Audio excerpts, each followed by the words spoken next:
What's up, my fellow scruffy looking nerf herders, and welcome to the Carbonite Chat. Today we're going to be talking about the scene with DJ and Finn when they steal the weapons dealer's ship and they're flying off, and then kind of the conversation that's had between DJ and Finn and how it doesn't really make any sense. It's just Rian Johnson again trying to insert some kind of political BS into the movie that makes zero sense. Let's just start off with the basics of canon with he shows the ships. The first ships that he shows is an X-Wing. He shows an X-Wing, an ATST.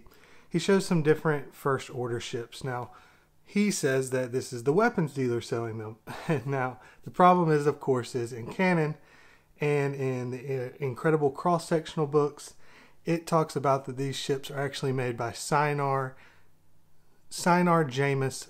And so this is the company called Sinar Jamis. It's a company that began when the New Republic kind of banned any more shipbuilding to be going on. And they kind of went off, and it was two different companies that they kind of joined together and began to build some weapons and ships for the First Order. Then it shows an X-Wing and says, oh no, looks like he built it for the good guys too. The problem with this, of course, is yet again, it's from another company, Incom Freytech.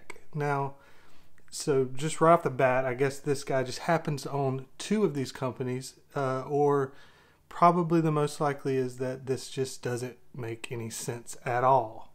Just so right off the bat, it just doesn't make any sense with canon. Zero logic, no connections. There's just, it's an utter screw up, without a doubt, that these two companies are completely different. Then let's just break it down even further. This isn't a gun smuggling or weapons dealer type thing. This is a manufacturing company. Sinar was known by the New Republic. Now, they did go behind the back to try to build these things for the First Order to make money. But it's a completely different ships made by a completely different company for the New Republic, because these were New Republic ships that then the Resistance got a hold of a few of them. Now, the problem is that one, it's not the same person making both of them, and two, it just doesn't even make logical sense. The argument here is that he's trying to make that the good and bad, it's just a machine. It's just a war machine that they've been pushing along this entire time to be able to make money because capitalism's terrible. Well, that again just doesn't make sense. If that's the case, then they're really doing a bad job, because it's been 30 years of peace. They couldn't cause some stir-ups to happen beforehand to be able to start to make this. And even if you want to say that, well, they just started doing it now, but he makes it as if it's this constant issue that's been going on. Well, even if we look back to before then, where we had the Empire, this was not some kind of development that these war machine profiteers kind of created. It was Emperor Palpatine completing a plan that was started off with Darth Bane in 1,000 years of Sith hiding out and waiting to be able to come into a place of power to take over. It didn't matter whether or not anyone was trying to make money off of this. It was simply the fact that Emperor Palpatine, an evil man, was trying to take control and use anything that he could do to be able to gain that control. So they didn't do before. They just started building stuff now. It doesn't even make sense with the way canon's explained it, that there's two different companies making these ships, but now they're trying to say that it's one company making this ship, or one person making this ship. It just defies all logic or consistency at all, which is something this movie does all throughout. But this one just really annoyed me. And then the debate of good and bad, this desire to try to make everything that was good not really seem that good, because he still tries to make the bad seem bad. The bad guys are still equally as bad, except for Kylo, who he tries to make it out with this conflicted thing, which is kind of fitting with his character from The Force Awakens. So I'm not really complaining about that, but basically it's just let's show the good guys aren't that good. There's just no one to root for. This is all terrible. Everything's bad. There's no good and bad. And that's just flawed beyond all logic. Now, we see in stuff like Rogue One, where Cassian, the way you show gray is that in war, the good side has to do some questionable things, and you have to debate and struggle with your mind whether or not you would do some of the things that are done. But see, the movies from all time have been doing that. All of the Star Wars movies have shown this gray, this fine line of where things are. Where you go back in the past with the prequels, you have people like Mace Windu, who definitely fluctuated on that side of going bad, to the point that Anakin actually steps in and defends the Emperor, even though he knows the Emperor is a Sith. Then you've got things like small little decisions that are made by people like Padme, that by trying to prevent a war and save her people, puts the ultimate evil in power. And all these little fluctuations from Anakin, because the Jedi fear what he could become, ultimately lead him to fall into the dark side, because the dark side guy treats him like the way he wants to be treated, shows him respect, seems to be good, but he's the ultimate evil. Then we go further, and it's portrayed as a just clear black and white, good and evil, but then you find out the dark side guy, he's actually the father of the son.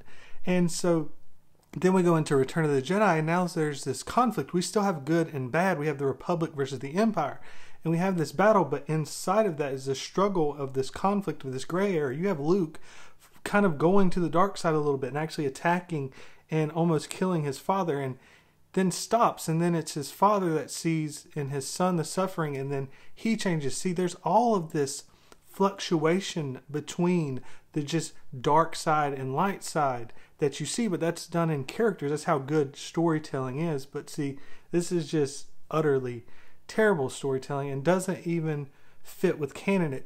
It's so desperate an attempt by Rian to try to push his agenda or his thoughts into the story that, when he's even incapable of trying to show it in a way that is artistic or well done. He doesn't show, like if you look at Mad Max, where I mentioned this before in another video, but it's just such an obvious thing where it doesn't sit there and break down to you how the main character is, or not the main character, but the bad guy is just this terrible person. It shows it. You see the suffering of all those around him. You see that he's holding back the water from other people, and you just logically go, that's the bad guy.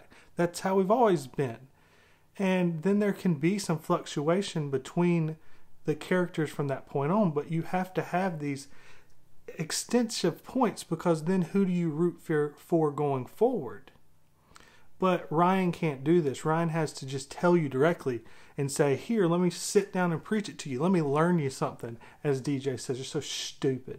It's just this terrible writing of Rian Johnson. And so he can't show not tell. Us what a lot of people try to say, because so many things in this movie you have to explain with so much headcanon for it to even begin to make sense. And tomorrow, or I'm working on it now, tomorrow I'll put out a video of just every plot hole in this movie. I don't know how long that video will be. It's taking me forever to go through this just god-awful movie. But I'm just going to break down every single little plot hole. There's just so many throughout this movie. And so many people try to explain it. It's fine if you like the movie, all well and good. You can like the movie. I'm not telling you to hate the movie. I get people have different connections and whatnot. But to try to act like this is Empire Strikes Back, or it will be viewed as this high, unbelievable movie in the future, it's just wrong. There's so many issues. It's so pathetically done, so terribly written, and this is just a perfect sign of it, where you ignore the whole history of everything that's gone on, and you preach for a moment on something that makes absolutely zero sense in all ways, looking at the past and then looking at even what is just canon at this point, and that trying to force it and say that these are war profiteers, that just doesn't make sense, because you already had the stupid dialogue with Rose before trying to act like this, even though she doesn't even know what's going on. She said she just heard stories about what's going on. But I'm going too far now. I'm going to start getting worked up over just how idiotic this script is and everything that goes into it. But I wanted to focus on this and just kind of point out it's just wrong. It just, on every point, it fails. It fails from just basic screenwriting. It fails from how you even, like, if this was a book, yeah, you've got to explain it, but this is done in a movie. Use your visuals. You love to use visuals, Rian. Why couldn't you use visuals and try to show us instead of tell us and preach to us? Why couldn't you couldn't come up with a good enough idea to try to explain how things are kind of conflicting? And ultimately, this doesn't even have any effect on the movie as a whole. You could have done something with Finn where Finn was been brainwashed by the First Order, and then he comes to the Resistance and he just kind of believes in the Resistance somewhat, but not really. It's conflicting with the whole way the movie goes. He's all about Rey, then he decides to go help the Resistance, but then he decides that, you know, he's helping the Resistance because that'll ultimately help Rey. But then when they try to flee on the Faviers and the Faviers are getting away and it looks like a ship's coming in, they're about to be captured, and Rose says, oh no, we're trapped, and he goes, oh, but it was worth it. It was worth it now? Like, your whole goal of everything you've done is to protect Rey, but now it was worth it to save some stupid horses that are going to be captured in 10 seconds? I mean, give me a freaking break. It just defies all logic. So now he's with the Resistance. You could have used this as a thing to cause conflict in this character, where he could now start to question whether or not he's being brainwashed, or should he believe in the Resistance. This is the perfect character for this to happen if you're going to do this stupid idea, yet you do nothing with it. From this point on, Finn is even more hardcore with the Resistance than ever before. Hours later, he's about to give his life up for the Resistance. Like, it defies all logic. You come up with a concept or an idea, it's terrible, but the fans, YouTubers, and other people come up with how, okay, maybe you could have done something good with this, but he can't even do that. He just comes up with a stupid idea and then does nothing with it. That's this whole movie is that. It's tell you all these things and then backtrack and not really do anything. Like, it's insane. It's just so infuriating. Trying to rewatch this stuff is just it's bafflingly annoying how terrible it is. And I can't wait till years down the road when everyone begins to open up and see and doesn't think about the visuals and the sound design and all of these things that has nothing to do with Rian, really, that has to do with other people kind of using their creative capabilities to do something special. And I won't say that it has nothing to do with Rian. He could very well be a pretty good visual director. His time that he did on Breaking Bad, the one of those final episodes that he did, was very well done visually. And the brilliance is because he was controlled by the team that was working on Breaking Bad. It was another writer that wrote the script. He just had to direct and follow along the lines of what they gave him, and he was controlled much more. And so he took some of these visual ideas and made a really good episode. I actually probably will break down that episode and kind of explain why, you know, maybe Rian could have done something well if he didn't have like any control of everything else. Anyways, enough of that. I want to put this video together real quick because I was trying to get the plot hole video out by tonight, but I'm not going to be able to get it done in time by tonight. Or if I do, it'll be like after midnight. So I may post it after midnight, but I want to make sure I got a video out today, and this was something that I had in mind to do anyways, and I'm running on, so I'll stop right there. I'll post some videos right here as usual. I have a link to my TeePublic page down below. I look forward to hearing all of your thoughts on this video, and I'm sure a couple people trying to explain why I'm wrong here, or that I don't know canon, or some kind of argument. I look forward to having conversations with all of you down below. Thank you again for watching, and never forget, you nerf herders, I love you.